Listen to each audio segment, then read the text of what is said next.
Salut les graisseux! Alors, heureux de vous retrouver aujourd'hui pour vous proposer une vidéo concernant les allumeurs. Donc vous avez sous les yeux toute une série d'allumeurs, notamment pas mal provenant du moteur Rover V8, parce que je vais me baser là-dessus pour vous expliquer les différents montages qu'on va pouvoir trouver sur le Rover V8 en fonction des années. Donc on va avoir des allumages à rupteur ici, on va avoir également des allumeurs électroniques qui sont de générations un petit peu différentes, et je vous ai pris également des allumeurs provenant d'autres modèles parce que je vais vous faire également quelques petites recommandations sur le fonctionnement des allumages à rupteur comme cela par exemple, et ici pour des 8 cylindres ou des 4 cylindres provenant de marques un peu différentes, et on va regarder un petit peu ensemble ce qu'on va trouver à l'intérieur. Donc il va y avoir des recommandations qui sont de toute façon d'ordre général au niveau des allumeurs, on va dire vraiment commandés par batterie, donc avec bobine d'allumage comme celle-ci ou comme celle-là. Et on va rester vraiment sur cette génération là. Donc je vais chapitrer la vidéo totalement parce qu'elle risque d'être assez longue, donc vous allez pouvoir retrouver les différents chapitres et aller directement là où ça vous intéresse, mais il va falloir quand même déblayer un petit peu le terrain avec des informations vraiment générales en introduction avant de passer à la suite et de vous montrer également sur un allumeur ici démonté, voilà ce qu'on va trouver vraiment à l'intérieur, et voilà ce qui est important de vérifier quand on fait par exemple une remise en état de ce type d'allumeur là, d'accord? Donc on va commencer directement avec les allumeurs qui nous intéressent ici. Donc je vais dégager la totalité des allumeurs ici électroniques et on va vraiment se concentrer sur les allumeurs avec contact et érupteur, donc les allumeurs à grains qui sont ici.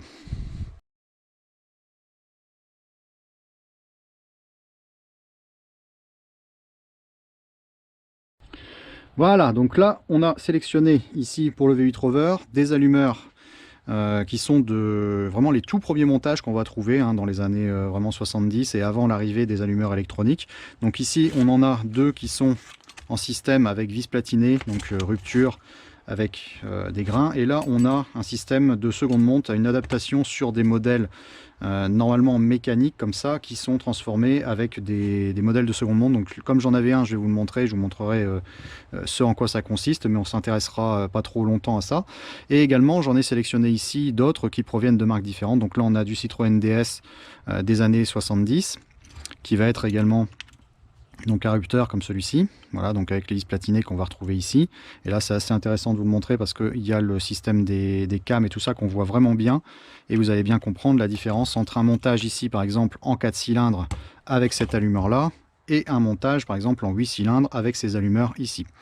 Là on va avoir des allumeurs ça c'est un allumeur de Fiat en double arbre à cam en tête en 2 litres.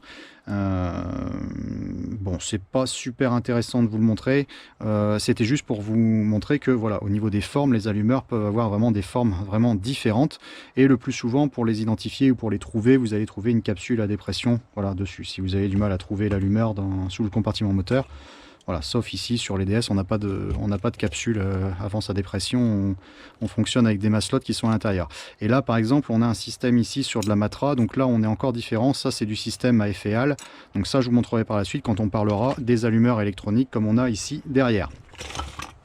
Donc le principe de l'allumeur, c'est qu'il va devoir nous distribuer l'étincelle au bon moment par rapport à la synchronisation qu'on va avoir au niveau du moteur. Donc c'est pour ça que au niveau des plots ici, vous allez avoir cette rotation qui se fait et le doigt d'allumeur qui va orienter le courant au bon moment dans le plot qui nous intéresse, relié directement à la bougie par un faisceau de bougies, voilà, comme celui-ci, d'accord?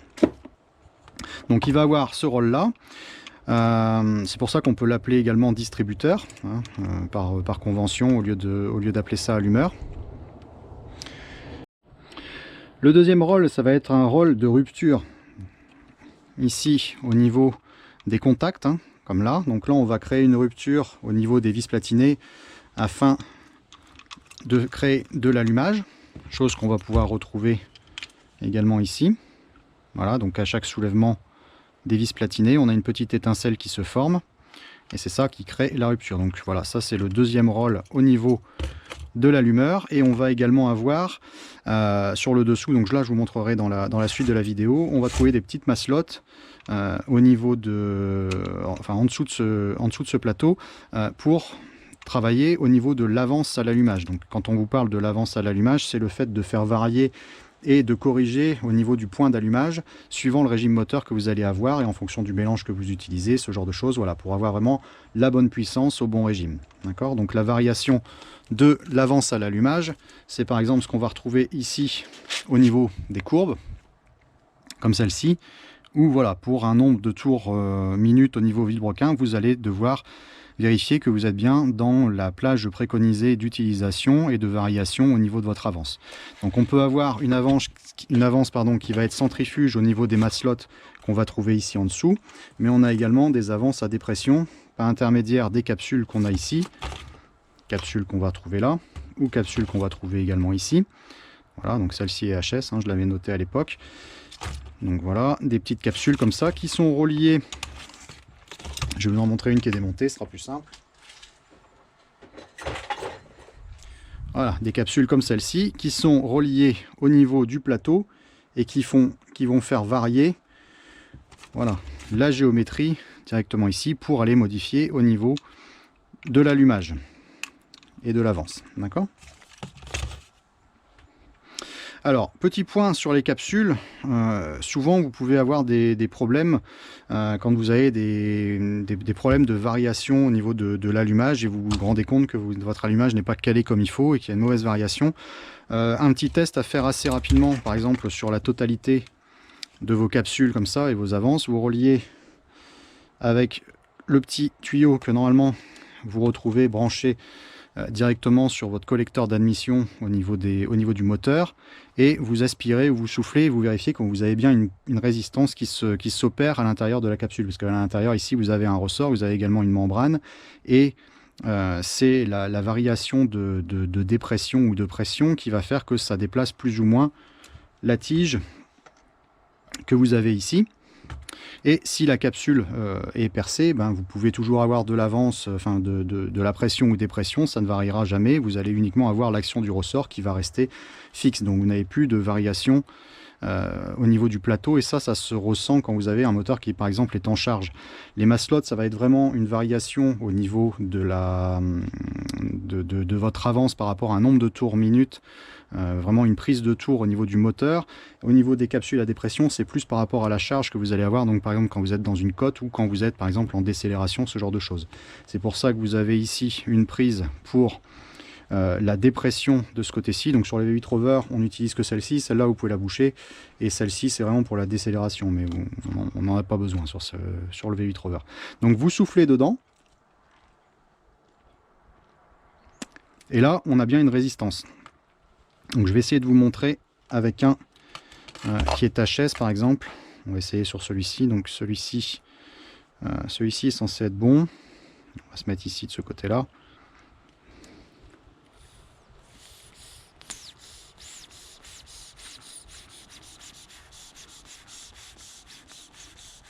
Voilà, donc là vous l'entendez bien, la capsule.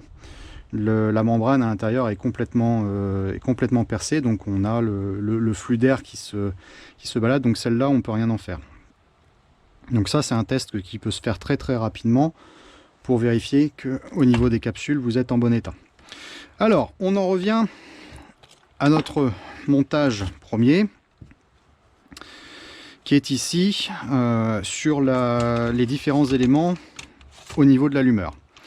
Donc vous allez avoir une partie qui va être montée à l'intérieur de votre moteur, donc ici avec un engrenage, c'est pour ça qu'on a justement cette synchronisation qui est faite par rapport ici à un pignon en bout d'arbre à cam sur le V8 Rover, et ici vous avez un petit éton qui vient dans le système de pompe à huile afin d'amorcer le système de pompe à huile. Donc lui il est très important qu'il soit en très très bon état et que vous n'ayez pas de problème ici au niveau des goupilles, sinon vous allez serrer votre moteur par manque de lubrification très rapidement. Donc toute la partie qui est ici va baigner dans l'huile, donc il y a graissage à cet endroit là, et on a le petit joint ici torique qui empêche justement les remontées d'huile.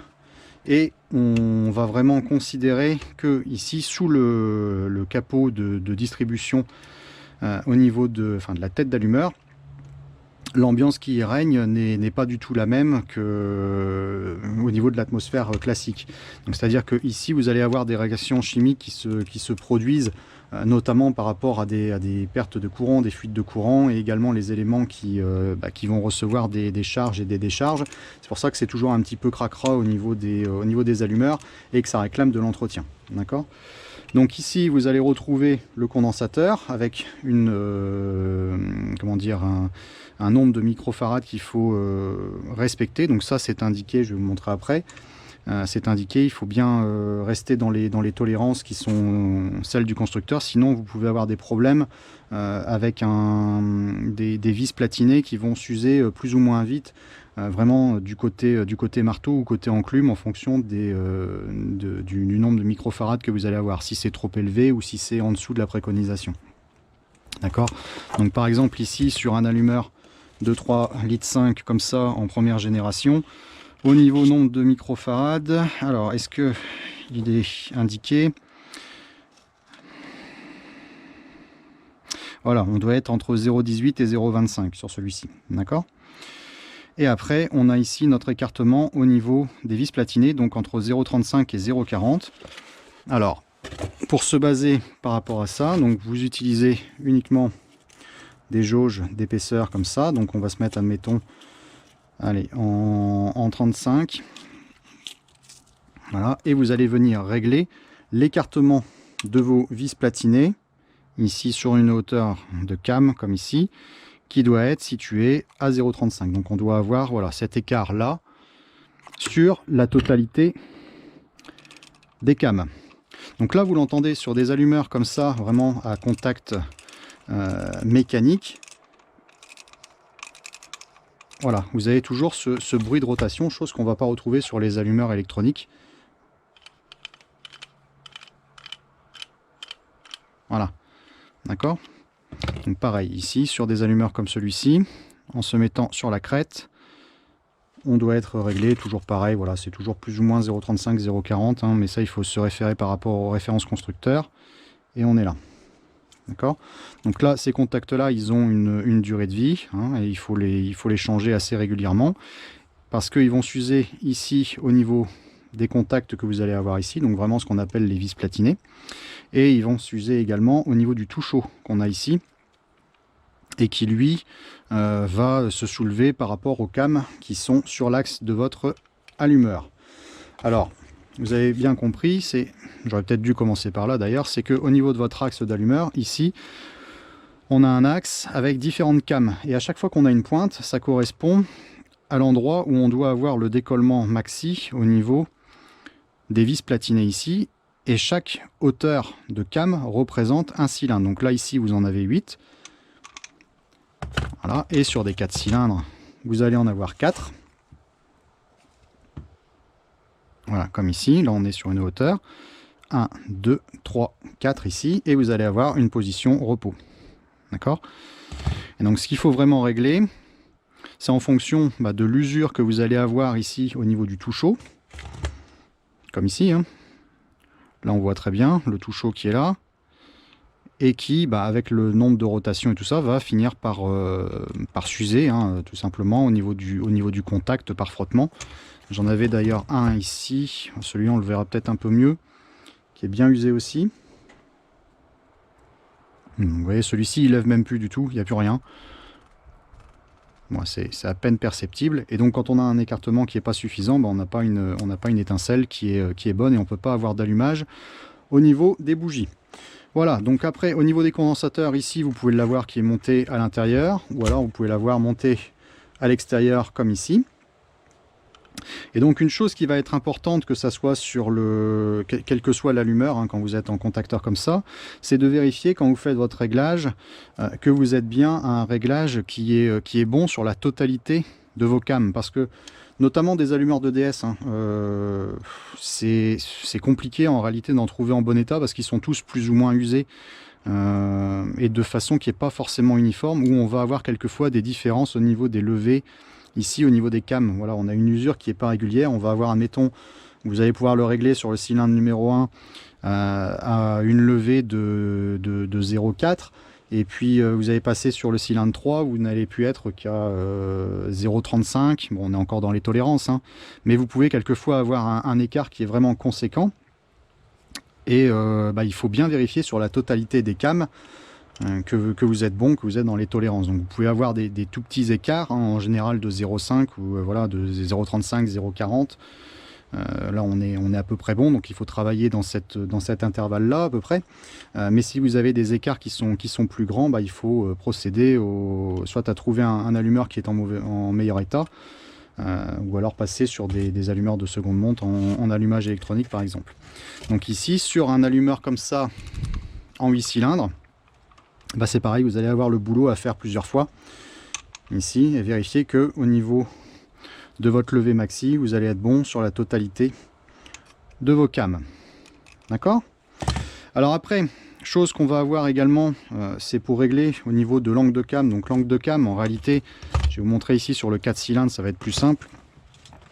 Ça va être l'angle qu'on va considérer entre la position ici repos. Donc là on est en plein repos, on est en plein milieu. Et la position où on va être en levée maxi sur une hauteur de cam.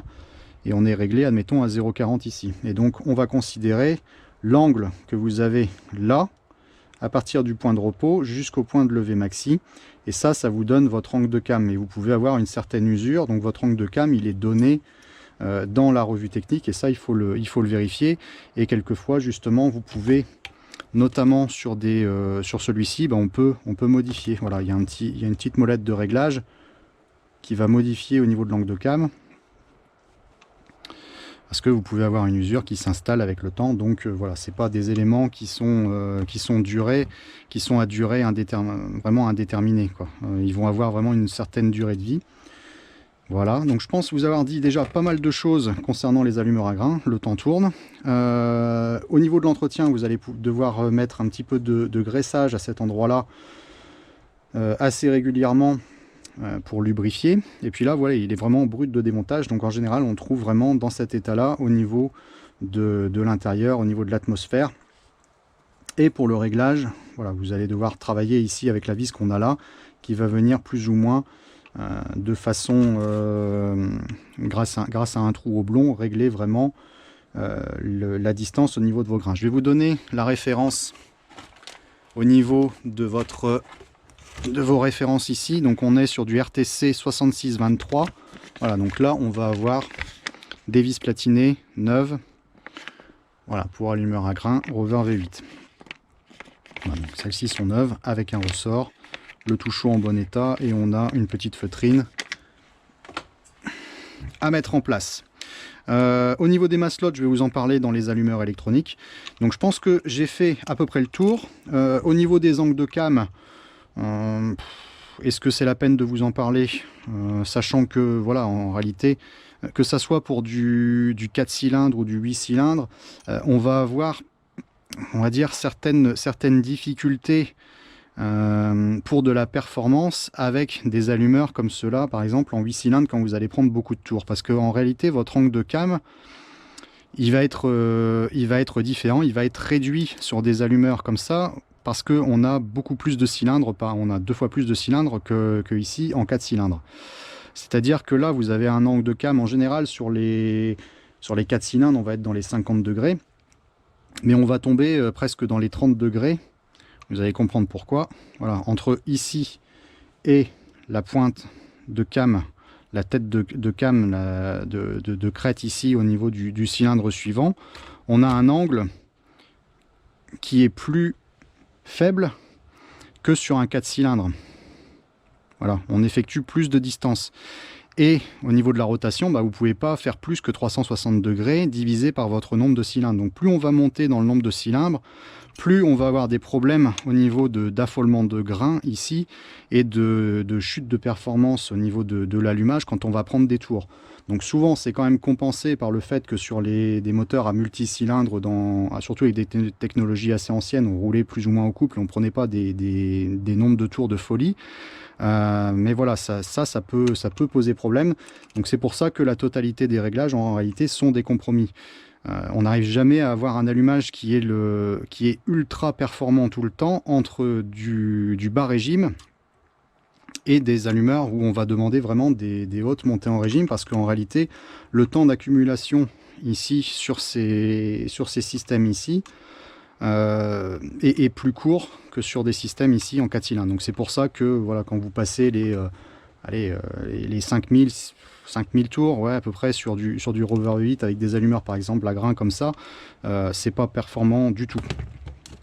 Il vaut mieux passer sur des systèmes électroniques, sachant en plus que sur du Rover V8, on peut vraiment s'adapter et voilà, les upgrades sont vraiment possibles assez facilement. Ici, vous allez retrouver votre doigt d'allumeur. Chose assez importante, alors on va pas avoir trop le problème sur les allumeurs comme ça à grain classique, c'est quand on retire le doigt, ça vient relativement facilement, ce qui n'est pas le cas sur les allumeurs électroniques. Je vais vous montrer pourquoi par la suite, et le risque que vous pouvez avoir en le retirant quand on a des doigts d'allumeur qui sont complètement bloqués.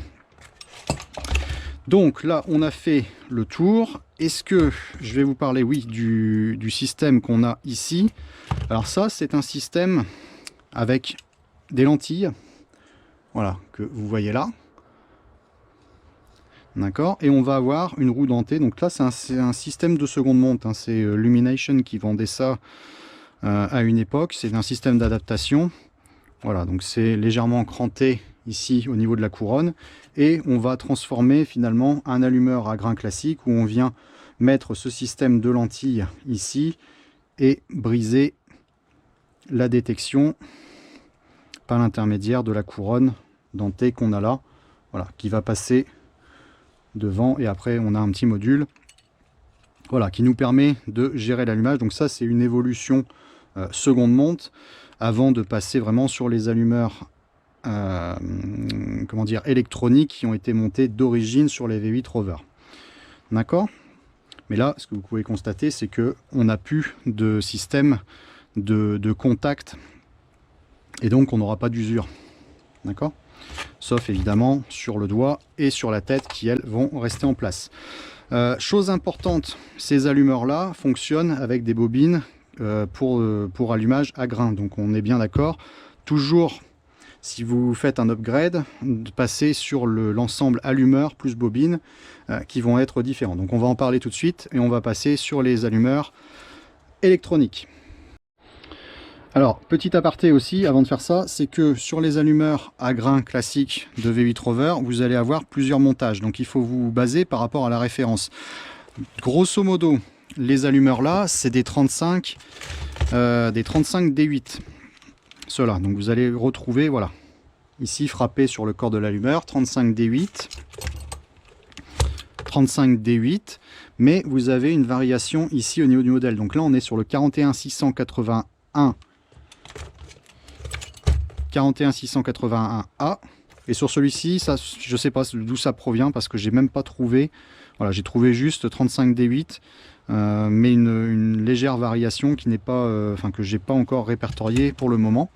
Et donc en fonction de ça, vous allez avoir des calages qui vont être différents. Donc vérifiez bien.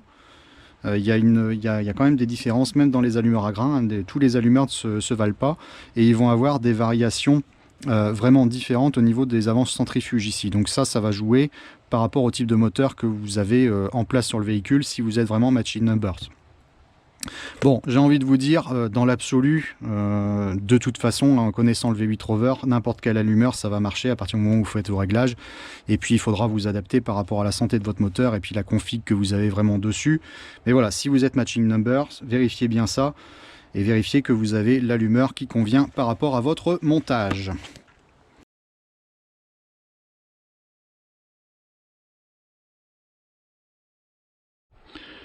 Alors voilà, là ça va être un peu plus calme, moins compliqué. Vous avez compris que de toute façon, les allumeurs à grains pouvaient quand même avoir leurs limites, que ce soit au niveau de l'entretien, au niveau de la fiabilité. Alors, on n'a pas forcément envie d'aller mettre ses pattes et de toucher ça assez régulièrement. Donc vraiment au niveau de la maintenance, ça pouvait poser problème. Au niveau de la fiabilité et également au niveau des performances. Donc là, je vous ai sélectionné les générations suivantes d'allumeurs qu'on va trouver sur le V8 Rover. Donc là, on a des allumeurs, ces allumeurs transistorisés, hein, de toute façon. Donc on n'a plus de contact au niveau des rupteurs. Ici, on a la première génération sur les 3,5 litres qu'on va être, qui vont être montés, on va dire, sur des modèles, que ça soit à carburateur ou même des modèles en injection, hein, les premiers 3,5 litres EFI, donc qui sont montés avec des débitmètres comme ça, des débitmètres à clapet, d'accord, un système Lucas ici, les premières injections, voilà, avec des pistes comme ça qui sont balayées par des palpeurs en cuivre, tout ça. Donc ça faudrait que je vous fasse une vidéo complète sur ça.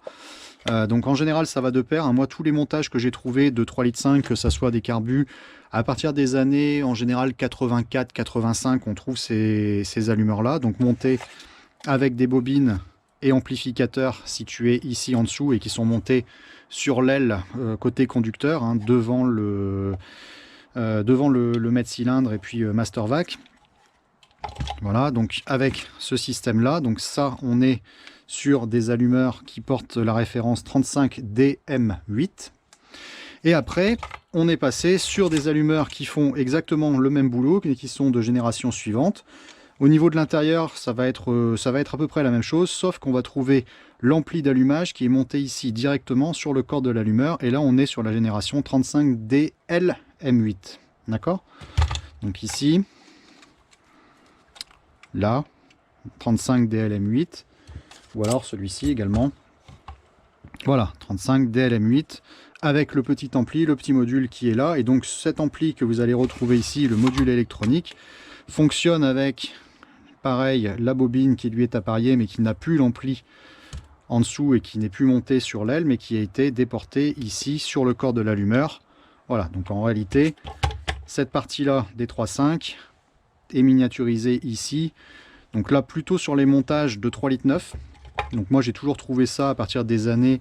Normalement, on donne l'année modèle 88-89, donc apparition en 89, normalement, des 3,9 litres qui sont montés, eux, pour vous repérer avec les débitmètres comme ça à fil chaud, d'accord, donc les débitmètres avec les injections 14 CUX, d'accord. Donc là c'est en général un bon moyen de se repérer.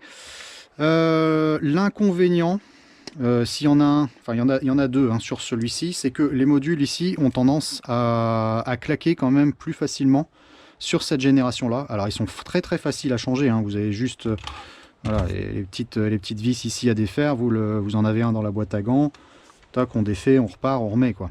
Et on repart, pardon. Mais ils vont avoir tendance à claquer du fait de la proximité au niveau de leur montage avec le carter de pompe à eau sur les modèles de V8 Rover, où on a notre carter de pompe à eau qui est monté ici. Donc je vous montrerai sur le modèle que je suis en train de remonter. Mais bon, hormis ça, voilà, ça reste un allumeur qui est très fiable. À la limite, ayez ça dans la boîte à gants pour vous dépanner. Problème qu'on n'aura pas avec ces amplis là. Voilà, moi j'en ai des comme ça sur j'ai plus de 500 000 km avec des amplis comme ça de 3,5 litres, voilà, qui sont, du fait de leur position, mieux refroidis et moins sujets à claquer que ceux-là. Ça, j'en ai déjà quand même claqué quelques-uns, mais ça reste quand même des allumeurs qui sont très fiables et qui font de toute façon le même boulot. Donc en général, plutôt 3,9 sur celui-ci, 3,5 sur cela. Alors, deuxième point également qui peut être problématique, c'est le fait que quand on est monté sur le carter, on va avoir quelquefois des difficultés à régler au niveau de l'avance. Donc on va pas avoir beaucoup de jeu parce qu'on va avoir le module qui va venir taper plus ou moins dans un des éléments qu'il y a vraiment autour, hein, que ce soit dans du collecteur d'admission ou du carter de distribution, carter de pompe à eau, ce genre de choses. Donc voilà, c'est un petit peu plus délicat quelquefois à régler, mais on y arrive avec l'habitude. Voilà, donc ce qui nous intéresse maintenant, c'est peut-être de regarder ce qui se passe à l'intérieur. Donc au niveau des différences, une fois que c'est ouvert, il n'y en a pas, hein. Vous allez retrouver des petits trous dentés ici qui comportent des pics. Et chaque pic va représenter un cylindre. Donc je vais vous montrer sur le modèle qui est ouvert ce qu'on trouve vraiment dedans et ce qui est important de vérifier. Alors, dernière partie, on va s'intéresser à ce qu'on trouve vraiment à l'intérieur de l'allumeur. Donc là, je vous ai mis en pièces un 35 DM8, donc un allumeur équivalent à celui-ci. Donc là, on va vraiment regarder ce qui se passe en dessous de ce cache là, où il est marqué, voilà, ne touchez pas, n'ouvrez jamais, tout ça. Mais bon, au bout d'un moment, même si on a tendance à l'oublier, le fait que ça soit vraiment très fiable, quand vous récupérez des allumeurs qui n'ont pas tourné depuis un moment, le mieux c'est quand même de les ouvrir, de les nettoyer, de vérifier que tout est toujours en bon état, surtout au niveau des étages inférieurs ici. Parce que vous pouvez avoir certains problèmes qui apparaissent et avoir des allumeurs qui ne fonctionnent pas correctement, qui ne vont pas vous donner une bonne avance à l'allumage notamment, ou qui vont avoir des problèmes, notamment par rapport au réglage de l'entrefer, ce genre de choses.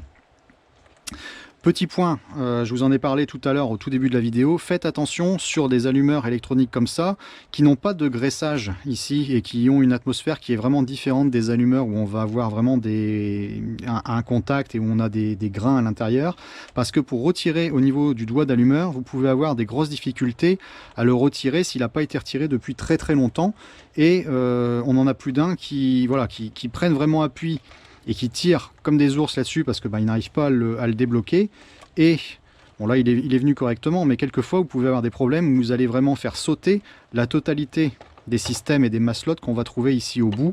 Et donc là, vous pouvez plus, il faut tout ouvrir et tout remettre en état. Surtout pas redémarrer si vous avez endommagé ou si vous avez fait sauter quelque chose ici au niveau des étages inférieurs, parce que ça va pas tourner longtemps, ça va broyer la totalité dans le corps de l'allumeur, c'est pas bon.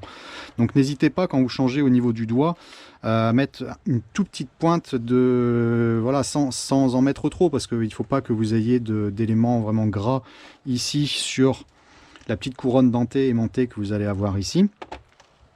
Mais vous pouvez avoir des difficultés à retirer le doigt d'allumeur.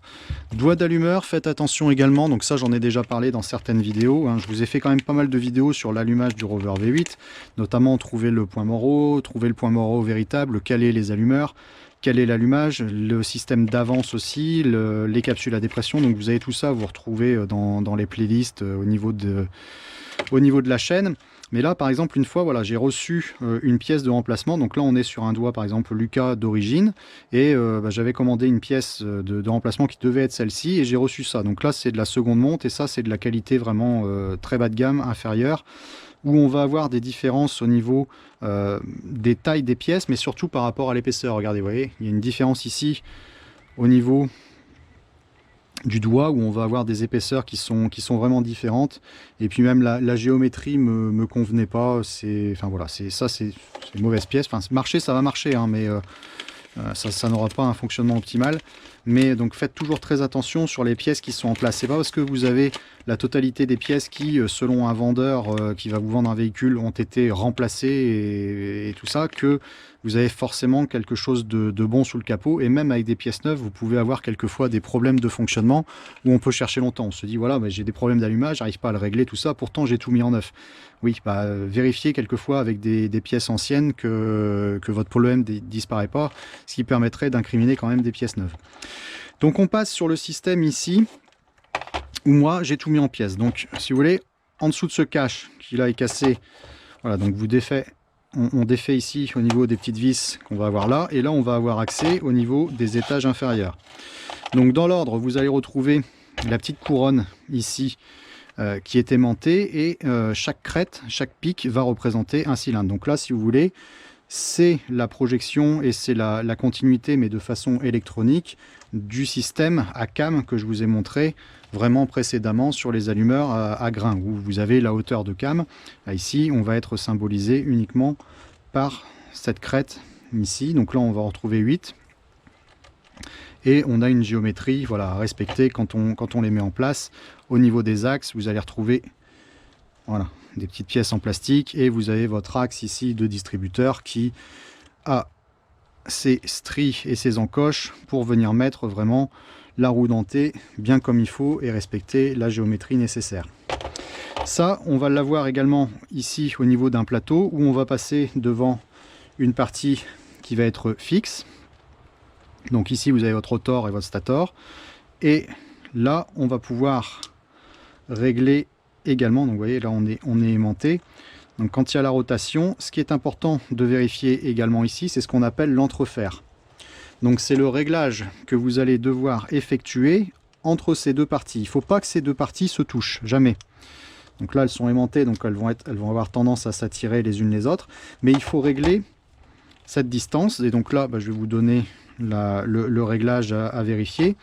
On va regarder ça tout de suite dans la revue, ce qui est préconisé sur ce type d'allumeur. Donc sur des modèles voilà, 35 DM8, 35 DLM8, vous devez avoir un entrefer entre 0,20 et 0,35. D'accord? Donc voilà, on est sur les mêmes générations, on est sur les mêmes réglages, donc entre 0,20 et 0,35. Donc allez, on va se baser sur du 0,30. Donc vous devez avoir voilà, environ 0,30 entre la crête et votre point fixe ici. Et donc ces parties-là, au niveau de la rotation, ne doivent jamais se toucher. Et donc vérifiez bien que sur la totalité de vos crêtes, vous êtes bien à un réglage qui va être identique. Et là, ça va être beaucoup plus facile. Ce ne sont pas des éléments qui ont de l'usure, parce qu'il n'y a pas de contact mécanique qui est établi. Et donc en général, quand vous êtes réglé à 0,30 quelque part, vous allez être réglé vraiment sur la totalité de vos 8 crêtes à un réglage qui va être identique. Si vous avez besoin de l'ajuster, vous avez les trous oblongs qui sont ici et qui sont serrés par l'intermédiaire de ces vis là. Donc là, je les avais déposés pour vous montrer, voilà, au niveau du trou oblong qui est là, et qui va permettre, voilà, de faire varier la distance. Alors pourquoi c'est important de les démonter? Parce que comme là, vous voyez, bon, on a une vieille graisse qui est toute recollée par le temps et puis les années, donc c'est important de vérifier que vous avez bien une bonne rotation qui est en train de se faire ici. Là, c'est notamment par rapport à la capsule, hein. Là, vous allez avoir votre partie de capsule qui va venir à cet endroit-là. Attendez, je vais vous la retrouver.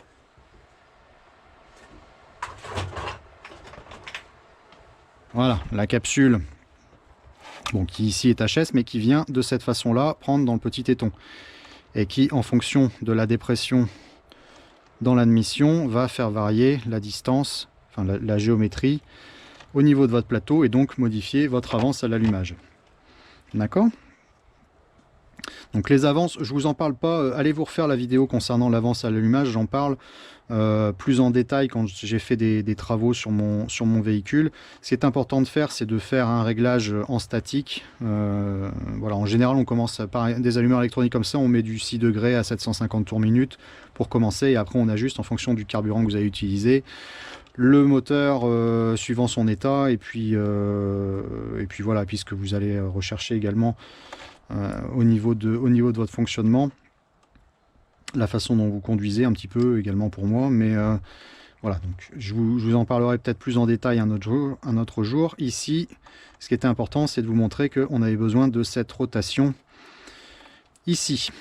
Donc à cet étage-là, on va avoir quasiment fait le tour, et ce qui nous intéresse aussi, c'est la présence ici au fond des maslottes dont je vous ai parlé tout à l'heure, et qui peuvent malheureusement quelquefois sauter, d'accord, ou avoir également des problèmes au niveau de leur géométrie, de leur avance et de la mobilité qu'elles vont avoir. Donc là, on est sur un système de maslottes qu'on va appeler à coulisses, ici, et qui vont varier et qui vont s'éloigner de l'axe central de plus en plus grâce à la force centrifuge avec la rotation, et qui vont de ce fait faire varier ici la distance et la géométrie au niveau de la partie supérieure de votre axe, parce que cet axe ici qui sort, voilà, il est solidaire de la partie ici qu'on a basse, mais uniquement par le système de maslot.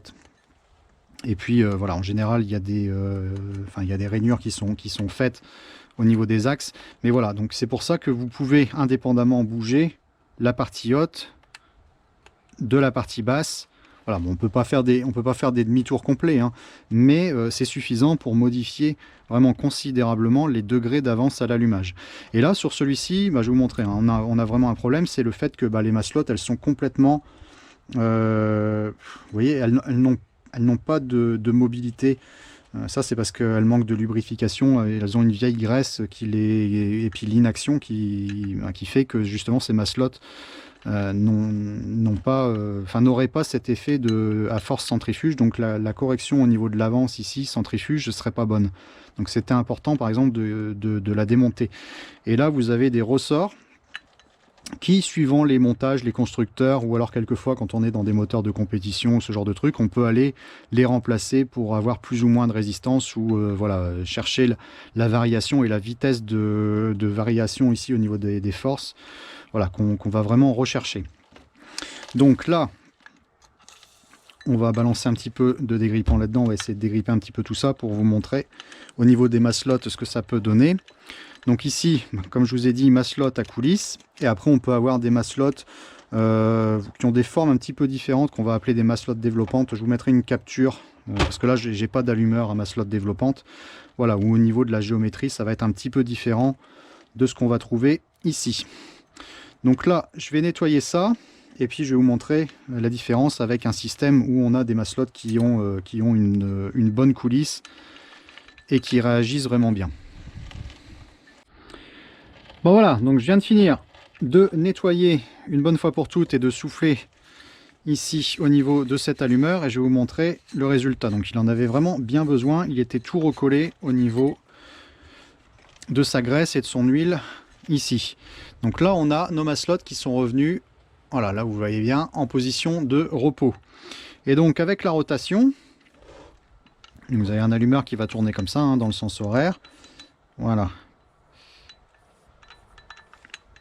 Vous allez avoir les maslots qui vont s'écarter de plus en plus sous l'effet de la force centrifuge, et donc aller corriger au niveau de votre avance. Et donc là, on va maintenir la partie basse fixe, et moi je vais vous bouger ici, voilà. Vous voyez ici au niveau de l'articulation des maslots, voilà.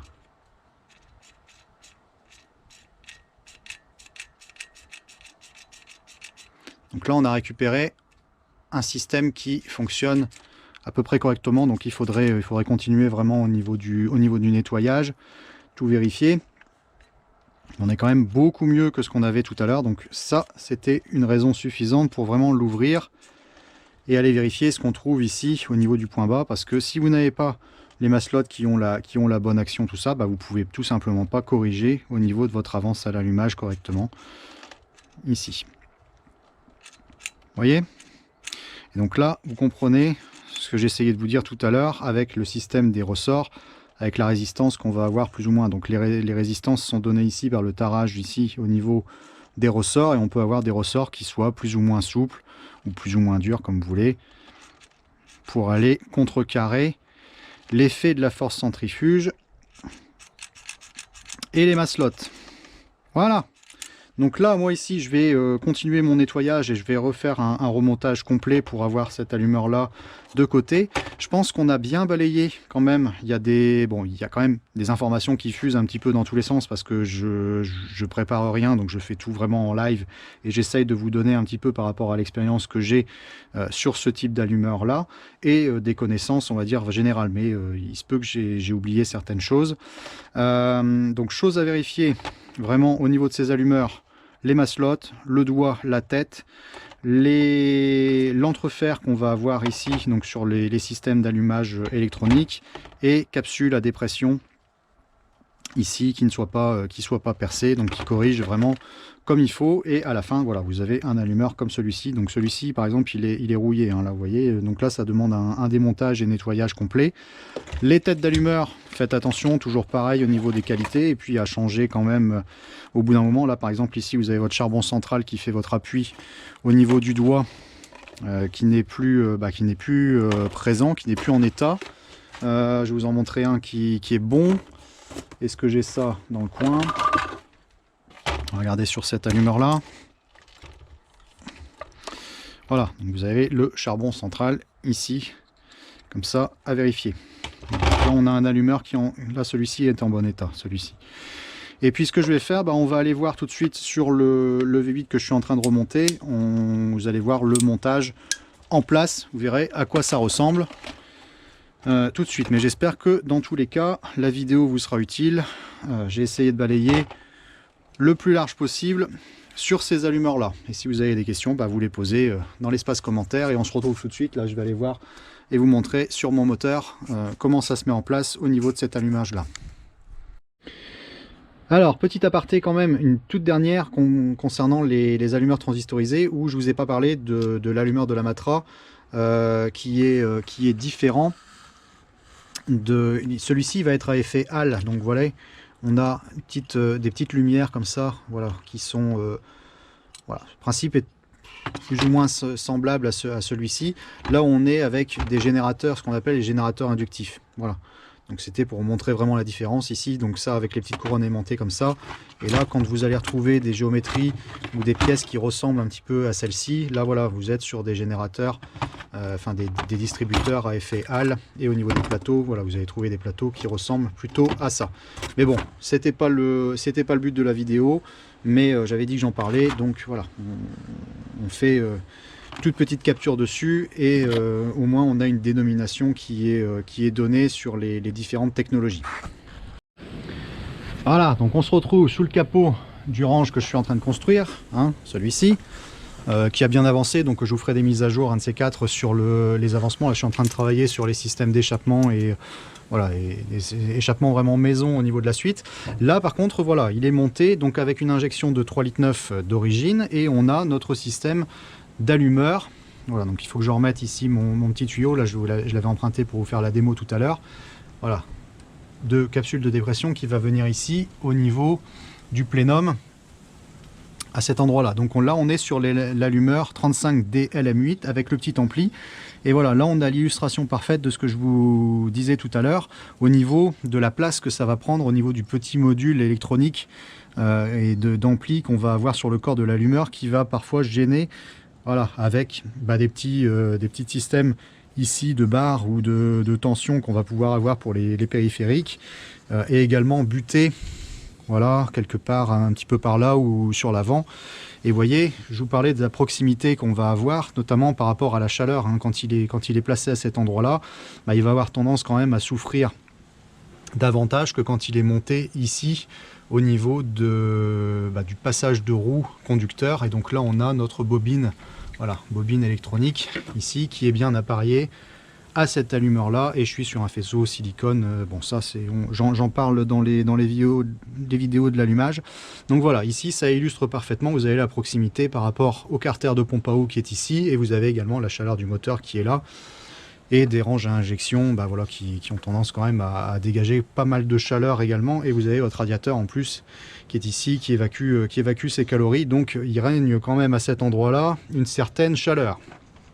Voilà, donc j'espère que la vidéo vous sera utile. Vous avez pu voir quand même des éléments très différents. J'ai essayé de balayer uniquement par rapport à ce système-là, où on est encore sur des allumeurs qui ont des systèmes un petit peu mécaniques dedans et qui ont vraiment cette distribution de cette façon-là et ce système d'avance. Et on parlera peut-être un jour des allumages où on est sur des systèmes d'allumage par exemple commandés, ou alors des systèmes avec une bobine par cylindre, ou des systèmes avec des allumages à étincelles perdues, ce genre de truc. Voilà, donc ça c'est encore un petit peu différent. Là on est sur des technologies qui sont quand même assez anciennes, sur des moteurs essence. Et là on est sur ces allumeurs là, on a été monté comme ça jusque dans les années 94 à peu près sur le V8 Rover. Voilà, donc j'espère que ça vous sera utile. Et puis voilà, on reprend le rythme, et puis je vous fais des vidéos tuto dès que j'en ai l'occasion ou que j'ai des choses intéressantes à vous partager. Allez, ciao les graisseux, à plus et bonne route.